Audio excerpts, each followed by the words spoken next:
2011-12 সালে 6173.65 metric ton ইলিশ রপ্তানি হয়ে 294 কোটি টাকা বৈদেশিক মুদ্রা আয় হয়েছে। তবে বাণিজ্য মন্ত্রণালয় 2012 সালে একটা নিষেধাজ্ঞা দিয়েছিল, সেটা মানে এখনো পর্যন্ত সেই নিষেধাজ্ঞাটা, সার্বিক নিষেধাজ্ঞাটা অব্যাহত আছে। সে কারণে যেটা হয় যে দুর্গাপূজার সময় বিশেষ অনুমতি নিতে হয়। 2000 মানে এদিকে রপ্তানি বন্ধ ছিল, কিন্তু আবার 2019-20 অর্থ বছর থেকে দুর্গাপূজা উপলক্ষে স্বল্প পরিসরে শর্ত সাপেক্ষে ভারতে ইলিশ রপ্তানি শুরু হয়, যা কেবল বাণিজ্য মন্ত্রণালয়ের অনুমোদনের প্রেক্ষিতে সম্পন্ন হয়েছে। তারা আমাদের কাছে একটা মতামত চায়, কিন্তু এটা বাণিজ্য মন্ত্রণালয় মূলত করে এবং রপ্তানি কাজ তাদেরই। তবে ইলিশের প্রাপ্যতা কম থাকায় অনুমোদিত পরিমাণ ইলিশ রপ্তানি করতে রপ্তানিকারকরা সবসময় সক্ষম হয়নি। যেমন 2024 সালেও 3000 মেট্রিক টন ঘোষণা করেছিল, কিন্তু ওরা 500 মেট্রিক টনও আলটিমেটলি দিতে পারে।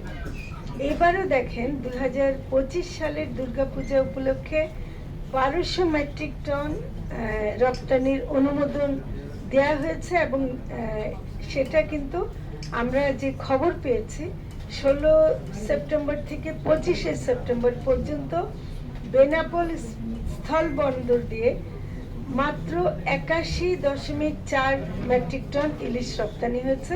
ওদিকে আখাউড়া দিয়ে ওখানে আর কিছু হয়েছে, কিন্তু খুব বেশি হয়নি।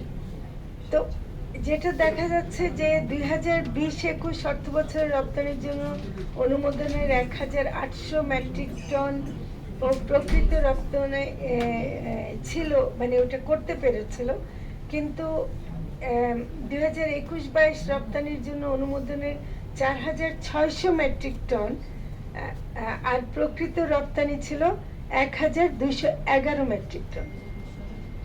ঘোষণা দেয় এত বড়, যেটাতে মানে আসলে হয়, কিন্তু আসলে দিতে পারে না, দেবে কোত্থেকে? যার রপ্তানি মূল্য ছিল 113 কোটি টাকা।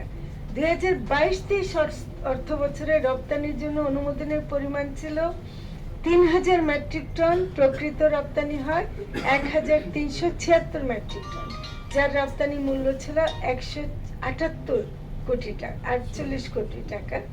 23-24 অর্থ বছরে রপ্তানির জন্য অনুমোদনের পরিমাণ ছিল 3550 মেট্রিক টন আর প্রকৃত রপ্তানি হয় 665 মেট্রিক টন। 2024-25 অনুমোদনের পরিমাণ 3000 ঘোষণা দেওয়া হলো, আসলে দেওয়া হচ্ছিল শেষ পর্যন্ত 2420 মেট্রিক টন আর প্রকৃত রপ্তানি হয় 574 মেট্রিক টন। রপ্তানি মূল্য মাত্র 68 কোটি টাকা।